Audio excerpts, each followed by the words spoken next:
Colin, Duffy, you're very welcome to Destination Newry. You're a very, I suppose, you're a well-known GAA man all over the country, but you do a bit of work up in Ulster, and we're glad to have you here. Yeah, I'm Ulster Camogie PRO to start off with, I suppose, and that's just something that I like doing. I was a national third level GAA PRO previously, but due to the GAA's 5-year rule, I had to step aside, unfortunately, from that. So I was looking for something else voluntary to do, and that was a nice one. I was talking to Catherine O'Hara, who's the former chairperson, on the phone one day about something totally different. And as these things go, at the end of the phone call, I was roped into being Ulster Camogie PRO. But I suppose Ulster going from strength to strength in Camogie. We saw Derry, of course, winning the intermediate title after replay. A last gasp goal from Karen Kyleton during a 1-point victory in Ashbourne last weekend. And Armagh have been going well. Down Camogues, I saw them unfortunately lose the junior final in Croke Park. Good success at underage, minor All-Ireland title under their belt this year as well. So Camogie's healthy enough up here, and I suppose we've the ladies football finals as an extension of that coming this weekend. Armagh, of course, in the intermediate final. You know all about that, Damien. But the ladies' sports can't be forgotten. But I suppose everyone knows what I do, or has a feel for what I do at least. I turn up everywhere. I turn up here in Newry tonight for a down semi-final. I was up in Donegal recently at their senior hurling championship final. I'll be in London in a few weeks' time for the London senior football final. And I suppose mention Destination Newry and London. Dave Bonzo McGreevy, a proud down man who plays senior football for London, one of the defenders, who's looking forward actually to taking part in the London final in a few weeks' time. I was with him during the Olympics, and I was actually sitting down watching. I forget what game it was, but there was a game on in Newry, and it was on Destination Newry anyhow. And it's brilliant service to have. As a Laois man, I'd love to be able to watch Laois games abroad, so maybe the lads here might come down and we might organise something in Laois in the future. But certainly a great service, and I know how passionate the people of Armagh and Down and the North in general are about Gaelic games, and it's good to have a service like that. And of course, when you talk about this service, Colin, it's not cheap. It takes a lot of money, and I suppose we'd be asking for any sponsors that would want to come aboard and support us in sponsorship, which would be a great thing. Mm-hmm. But you've hit the nail on the head. Yeah, we're sitting in the Olympics, and we all watched the Olympics, which was brilliant. And we had a young girl, McMahon, in here. We've done a great interview with her. She was over there as a volunteer in the 2 Olympics. It was brilliant. And I know yourself went over, and you had a marvellous time. It was great. But what Destination Newry have started to do, the world's talking about what we're doing. We have a young lad who's travelling down through Africa at the moment, him and his girlfriend, a wee girl, Hannah Smith from Aberdeen. They will be in an oasis in the middle of the Sahara Desert, tuning in to watch Clevie play in St Peter's in the intermediate final in Armagh. So it shows, the power of what we do, and we think it's something worth continuing with. And from your own point of view, you did say I know I got mentioned last week. I think even in the commentary. You did your friend Emmett. Emmett. Yeah. Yes, Emmett. I must mention his website actually, because it's up for an award. Action81.com. It's up for a blog award at the Irish Blog Awards in a few weeks' time as well. And he's a new book coming out, Tactics Not Passion, as well. He's got a great column actually. He's one of the best Gaelic Games columns on the internet. So and we had him. A wee mention. Yeah, we had him tuned in there one week because he did tell us, and then I twigged on who it was, but I couldn't think of his website, but it did say Colin Duffy's friend. That's it. Well, there's the plug now. Again, it's this new social media that has sprung up, and Destination Newry at the forefront. And even 2 weeks ago, Gaelic Life ran a great article on us on what we do here, and they think it's the right way to do. And as you say, wouldn't it be great if this service was unleashed on all over the place? Well, one thing I would mention actually, which kind of goes hand in hand with that, another website actually streamed the Donegal homecoming live last Monday 2 weeks ago as well. So maybe Down or Armagh fans might have a similar situation in a couple of years' time, and it'll be live in Destination Newry as well. And just as you say with that column, that brings us probably round to the Ulster Championship draw. I know coming down the street there we talked about the draws, but there's only one in town as far as we're concerned, and that's the Ulster Championship. And of course Armagh coming out of the hat in the good side of the draw from an Armagh point of view, and Down getting Derry. So what's your call on them 2 games? Well, I suppose Armagh against Cavan, I think Yep. it is in the preliminary round, isn't it? And everyone had fancied their chances against Cavan, I think. The problem with Cavan footballers is they don't seem to get it together on the day too often. But next year, I have a feeling that they might turn the curve a bit because they had decent under 21 teams in the last couple of years. There's a pool of talent there. The Shawnee Johnson thing has passed, I think, as well. So it mightn't be as easy for Armagh as people might think. The other side of it is it's not even the middle of October, not even the end of the first week of October, and we're already talking about next summer. So a lot of things could happen between there and then. The only thing I suppose as well that can be said is teams coming from the preliminary round actually have a good record in recent years as well. So maybe Armagh will be the Ulster champions in 2013. You never know. Well, of course, it's an Armagh man. I would love that, but it's not going to be easy. I mean, okay, from an Armagh point of view, Armagh would be happy with the draw, and I'm sure probably Cavan wouldn't be too disappointed either. But then we look at Down and Derry, Derry have the new manager in, and James is going to be ratified as the new manager of Down, or the same manager as Down again. So that's going to be a cracking game as well, Derry and Down. Definitely, and I think another thing as well too with Derry in particular, in certain respects you can actually bracket them in the same place as Cavan in that they've a lot of talented players, but they haven't delivered. Derry need an Ulster title. I don't know if 2013 is where it's going to come, but I think under Brian McIver they might turn a curve. John Brennan brought them some progress, but I think another man was needed to kick it on another bit again. So Derry, in Ulster, to be brutally honest, you can never pick a winner. No. You know that, Damien. I know that. The whole country knows that. But at the same time, Down, I suppose, had a disappointing 2011. Conor Laverty, who will be in action for Kilcoo tonight, nominated for an All-Star. Good man, he's involved with Trinity College GA in Dublin for the last 12 months, and he'll be back there again this year. A man who's deserving of an All-Star, I feel. There's a lot of good, talented players in Down as well. I would see Down beating Derry, and to be honest, I'd see Armagh beating Cavan as well. And then, of course, when we look at Tyrone and Donegal, the draw of, I suppose, the whole lot. Well, I suppose Tyrone have probably reached their peak, if you like, and are rebuilding a little bit, I suppose, as well. So for them, it is the toughest of draws. Donegal, I was up in Donegal for a week at their homecoming celebrations. 40 towns, Damien, great party. It was a pity to leave it all, but I suppose Donegal, I was telling the players up there and Jimmy and every Donegal supporter I met, there's not just one All-Ireland in this Donegal team, there's probably two or three. And I know it's hard for teams to come and win back-to-back All-Irelands. Donegal could be the team to do that next year. Okay, I know you've been up and you were talking to all the lads. I suppose statistically and historically, the chances of the team getting a back-to-back isn't good. And how Donegal keep that intensity going for another 12 months? I mean, they're at it 2 years now, so they have to go another 12 months. It's going to be hard work.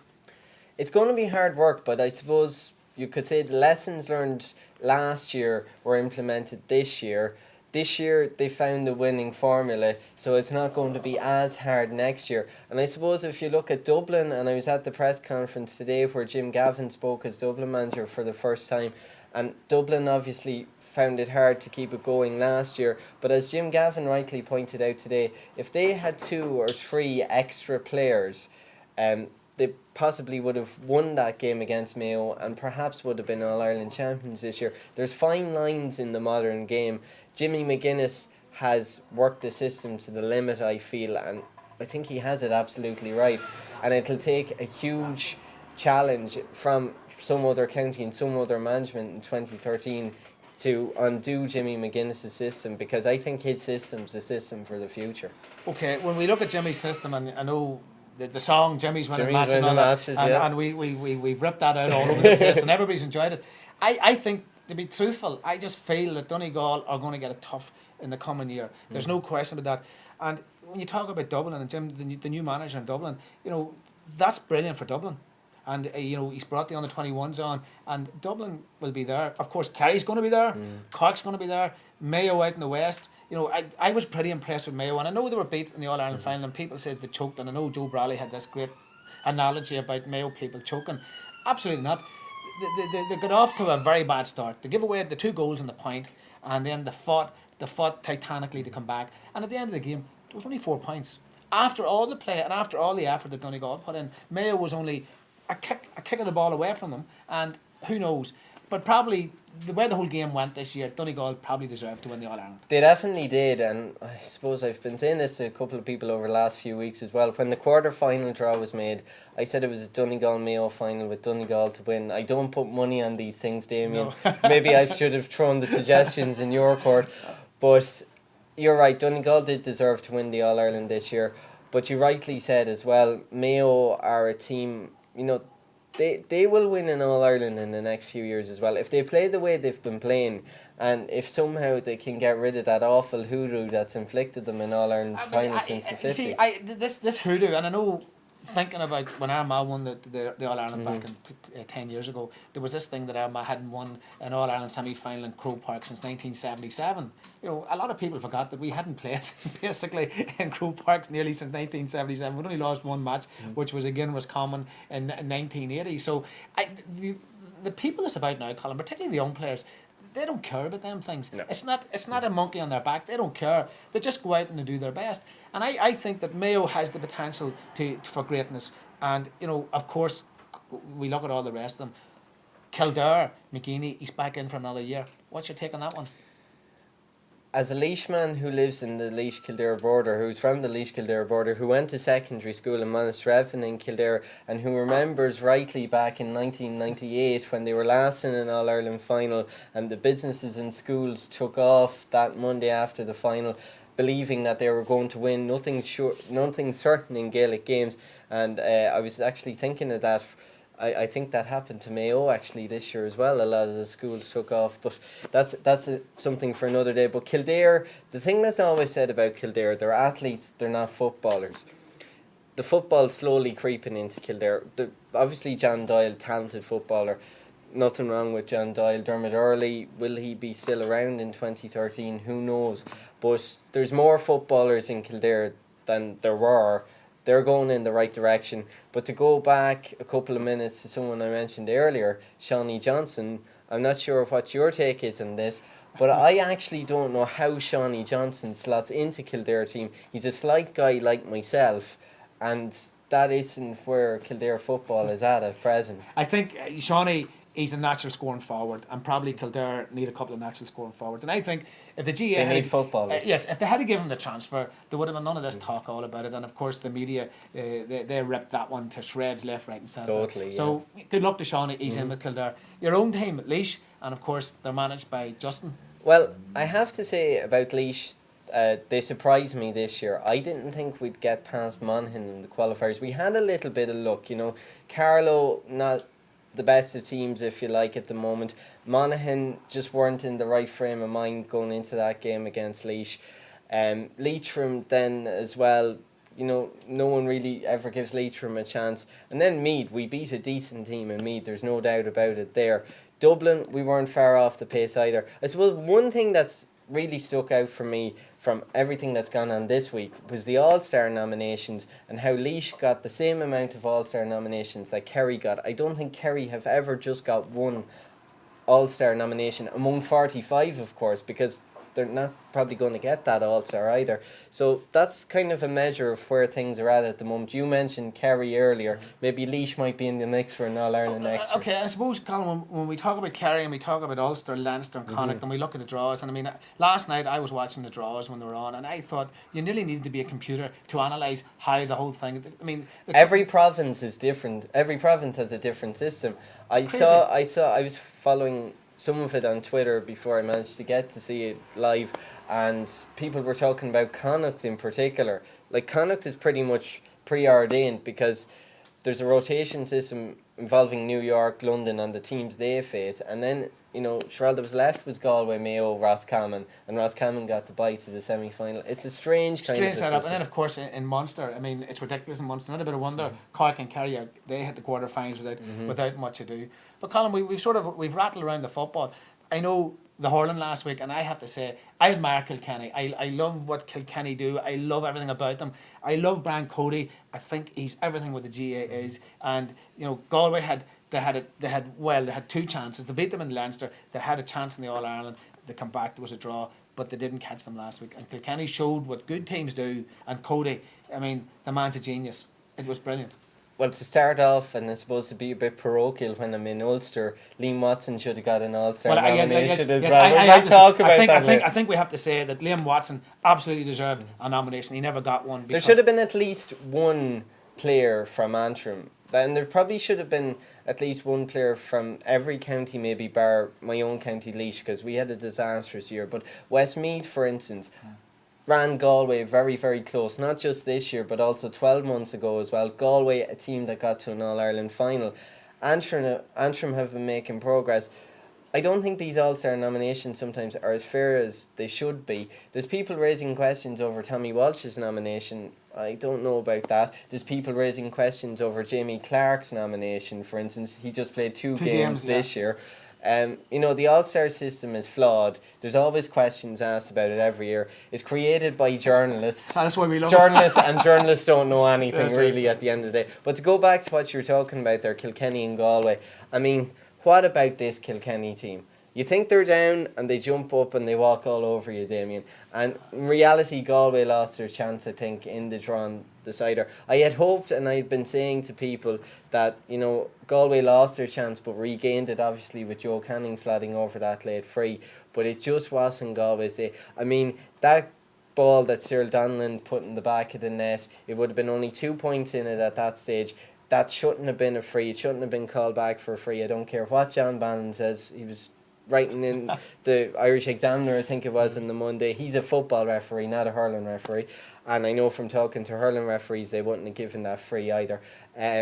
Also, Cyril Donlan then getting sent off. Cyril Donlan involved in two different things, I suppose, the goal that wasn't, and then the sending off. Joe Canning hitting the butt of the post. It just luck has to be on your side in an All-Ireland final. And as you well know, being a man from Armagh, once again in an All-Ireland final replay this year, Anthony Cunningham losing out, of course, it was Cross McGlenn with Gary Castle earlier in the year as well. And of course, Amber and Black, both teams. Exactly, yeah. I was just going to say that apparently hasn't a good record in replay of All-Ireland finals.